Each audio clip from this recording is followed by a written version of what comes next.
Fala galerinha, tudo bem com vocês? Aqui quem vos fala é o professor Gabriel Carelli. Estou passando aqui para nós darmos continuidade na resolução da nossa prova da SpaceX, que aconteceu no ano de 2018, tá? Para quem ainda está meio desnorteado, esse é o modelo de prova A. O link se encontra aqui na descrição do vídeo, beleza? Então, roda a vinheta aí e vamos cair dentro da questão.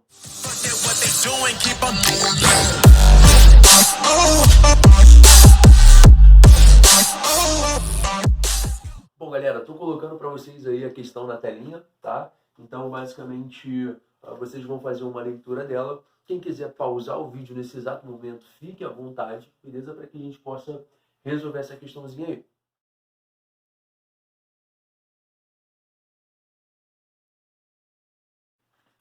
Vamos lá, então, vamos falar do que interessa, né? Espero que você tenha tentado resolver essa questão. Espero que você tenha estudado a parte de campo magnético, tá? Então é de extrema importância esse assunto e é uma coisa, é um determinado ponto da física que eu acredito que causa muita aflição nos alunos, né? Então eu já vi aluno aí muito desesperado com essa parte de campo magnético, né? Acredito até que seja algo normal para esse público, mas você não pode se deixar bater, né? Você tem que estar estudando o máximo que você conseguir para que no dia da prova você consiga colocar esse tipo de questão aqui no teu bolso, beleza? Então, vamos lá, vamos dar uma olhada aqui, né? Basicamente, a questão fala de dois fios, né? Um fio 1 e um fio 2.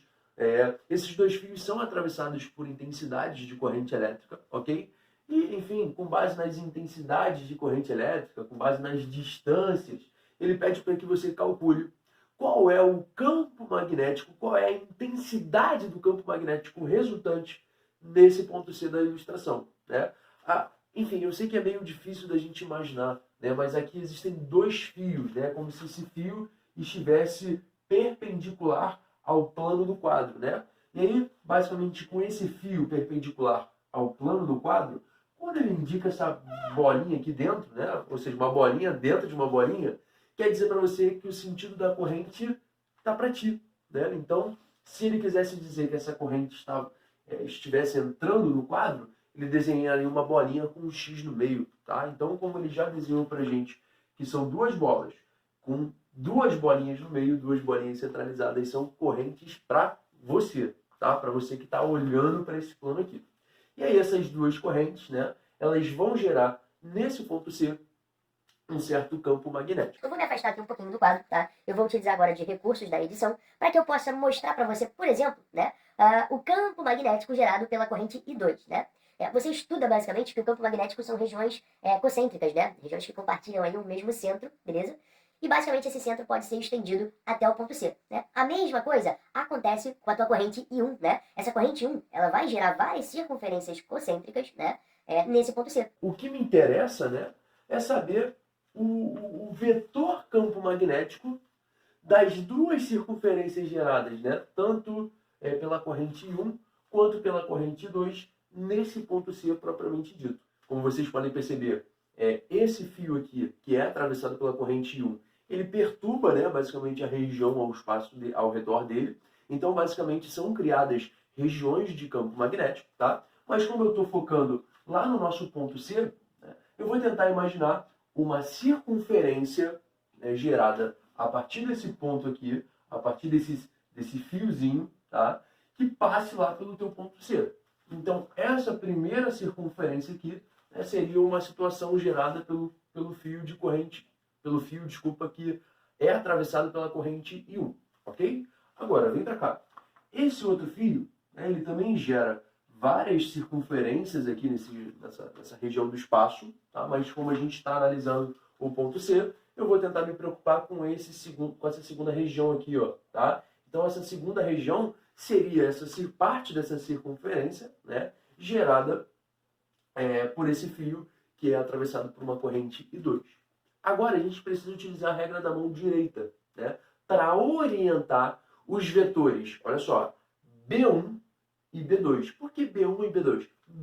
B maiúsculo, né, significa para a gente, é uma nomenclatura que a gente utiliza para campo magnético, tá? B1 é porque eu vou falar que é o campo magnético gerado pela corrente I1. E B2 é porque é o campo magnético gerado pela corrente I2, tudo bem? Então vamos ver como que isso daqui vai ficar. Prontinho, ó. Aqui no nosso ponto C, eu já coloquei os vetores de campo magnético, né? Então, ó, pela regra da mão direita, o que a gente faz?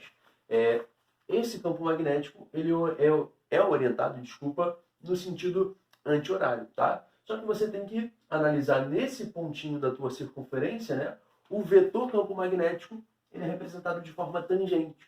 Da mesma forma, quando eu analiso, né, essa circunferência aqui gerada pela corrente 2, né, o campo magnético gerado por causa dessa corrente aqui, pela regra da mão direita, né, o meu polegar acompanha esse sentido da corrente elétrica, tá para fora, então eu coloco dessa forma, e também vai estar no sentido anti-horário. Então eu vou lá no ponto C e jogo aqui, ó, um vetor que seja tangente a esse ponto, obedecendo essa circunferência aqui. Pegou a ideia? Acho que deu para entender, não é? E aí você vai perceber o seguinte, esses dois vetores, B1 e B2, eles formam entre si um ângulo de 90 graus, né? Ou seja, são vetores perpendiculares. E aí eu vou ter que ter muito cuidado para mexer com a operação vetorial desses camaradas aqui. Por quê? Eu vou colocar aqui para vocês como que eu faço para calcular a intensidade do vetor campo magnético, tá? Aí você vai fazer o seguinte, poxa, você vai conseguir calcular a intensidade de B1, a intensidade de B2, aí você vai falar assim, o mundo é mil maravilhas, eu vou pegar esses dois valores e vou somá-los. Não pode ser muito bem assim, tá? Você vai pegar esses valores que a gente vai calcular através da fórmula e você vai ter que resolver uma operação vetorial. Ou seja, se são vetores perpendiculares entre si, né, você tem que tomar cuidado aí com o que você vai fazer.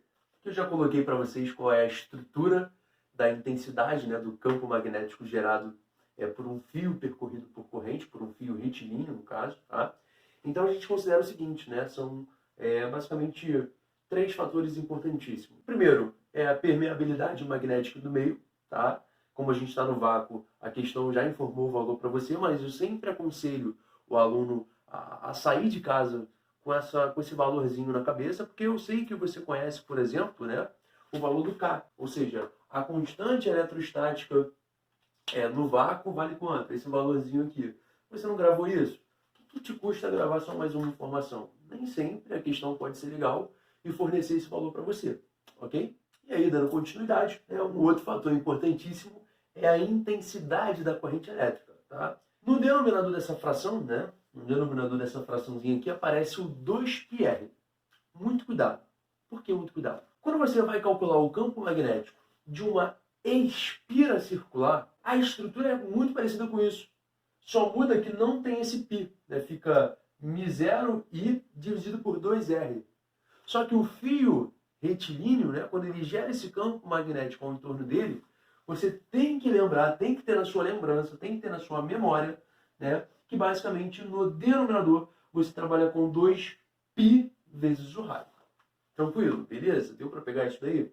Então, com base nessa informação, eu consigo calcular tanto o campo magnético B1, que é gerado por esse fio aqui, no ponto C, quanto eu também consigo calcular o campo magnético B2, que é o campo gerado pelo segundo fio naquele ponto C. Ok? Beleza? Então, fazendo todas as substituições necessárias, né? Percebendo que essa corrente vale 6 amperes, né? Essa outra corrente aqui vale 8 amperes.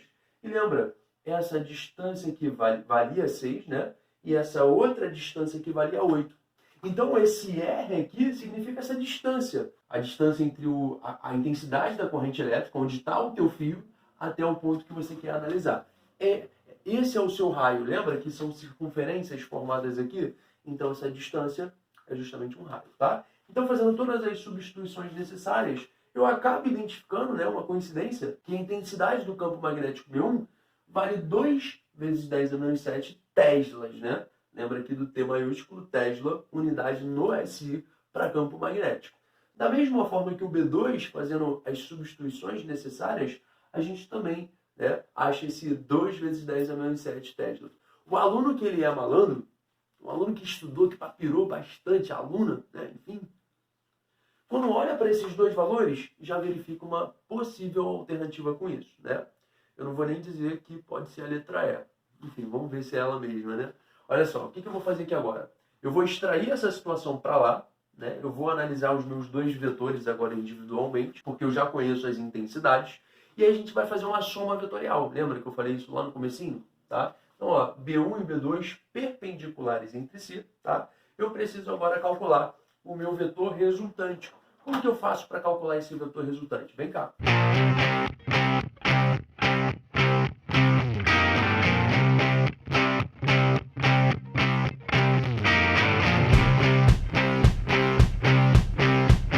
Então aqui está, né? Os dois vetores B1 e B2 formaram um certo vetor resultante. Olha só, cuidado. O vetor resultante B, ele é equivalente à soma vetorial, né, entre B1 e B2. Não quer dizer que eu pego esses dois valores aqui e somo, né? E se você faz isso, existe uma alternativa te esperando ali para te levar para o inferno. Mas não faz isso não. Pelo amor de Deus, não cometa esse erro, tá? Olha só, a soma vetorial é o vetor B1 mais o vetor B2. Só que agora eu tenho que analisar o valor algébrico disso daqui. O que a gente pode fazer para descobrir essa questão? Ó? A intensidade do vetor resultante, né, ao quadrado é igual ao primeiro vetor elevado ao quadrado mais o segundo vetor também elevado ao quadrado. Lembra, quando você pega vetores que são perpendiculares entre si, você vai precisar extrair uma espécie de teorema de Pitágoras. Tranquilo? Então, olha só, a intensidade, né, desse vetor resultante aí ao quadrado é igual. Bom, já fiz as substituições, né?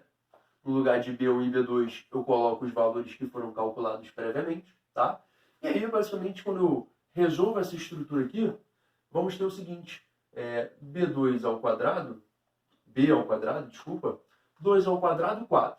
2 ao quadrado, 4. 10 a menos 7 ao quadrado vai dar 10 a menos 14, né? Então você vai ter o seguinte, 8 vezes 10 elevado a menos 14. Tá aqui, tá? Você precisa extrair a raiz quadrada dessa situação aqui. Então tá aqui já feito bonitinho para vocês, né? Peguei esse quadrado e extraí a raiz do outro lado, né? A raiz quadrada de 8 vira 2 raiz de 2. A raiz quadrada de 10 a menos 14, né? Aqui eu fiz uma besteirinha, ó. Aqui na verdade é o 10 elevado a menos 14. Então a raiz quadrada de 10 a menos 14 vira 10 a menos 7, né? E a gente acaba por calcular a intensidade desse campo magnético resultante no ponto C, ok? Repara, isso aqui poderia ser sintetizado de uma forma muito mais dinâmica, né? Se você sabe que aqui é 2 vezes 10 a menos 7, se você sabe que aqui é 2 vezes 10 a menos 7, é como se esse B, né, esse vetor B, servisse como uma diagonal de um quadrado de lado 2 vezes 10 a menos 7. Como que é a diagonal de um quadrado? É o lado multiplicado pela raiz de 2. Então eu pego esse 2 vezes 10 a menos 7 e multiplico por uma raiz de 2. Obtenho facilmente aí essa alternativa de letra E. Espero muito que todos tenham gostado. Um grande abraço.